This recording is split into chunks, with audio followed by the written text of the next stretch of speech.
नारी शक्ती न्यूज, नारीचा आवाज, सत्याची ओळख। फुरसुंगी परिसरात बिबट्याचे दर्शन, नागरिकांमध्ये भीतीचे वातावरण। फुरसुंगी पिंपळखेड येथे काही दिवसांपूर्वीच बिबट्याच्या हल्ल्यात 13 वर्षीय मुलाचा दुर्दैवी मृत्यू झाल्याची घटना ताजी असतानाच आता फुरसुंगी परिसरात बिबट्याचे दर्शन झाल्याने नागरिकांमध्ये भीतीचे वातावरण निर्माण झाले आहे। मिळालेल्या माहितीनुसार सोनार पूल परिसरातील गणपती मंदिराजवळ शनिवारी पहाटे सुमारे 5च्या सुमारास एका पत्र्याच्या शेडवर बिबट्याचे दर्शन झाले। परिसरातील कुत्र्यांच्या सततच्या भुंकण्यामुळे स्थानिक नागरिक सावध झाले। त्यांनी पाहणी केली असता शेडवर बिबट्या बसलेला दिसून आला। फुरसुंगी परिसरात मोठ्या प्रमाणावर ऊस शेती असल्याने या भागात बिबट्या दबा धरून बसण्याची शक्यता वर्तवली जात आहे।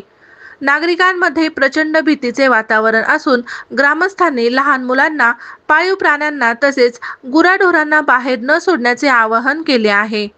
वन विभागाला याबाबत कळवण्यात आले असून संबंधित भागात पिंजरे लावण्याची मागणी स्थानिकांनी केली आहे। आपल्या परिसरातील बातम्या पाहण्यासाठी चॅनलला सबस्क्राइब करा, व्हिडिओला लाईक करा आणि बेल आयकॉन दाबायला विसरू नका।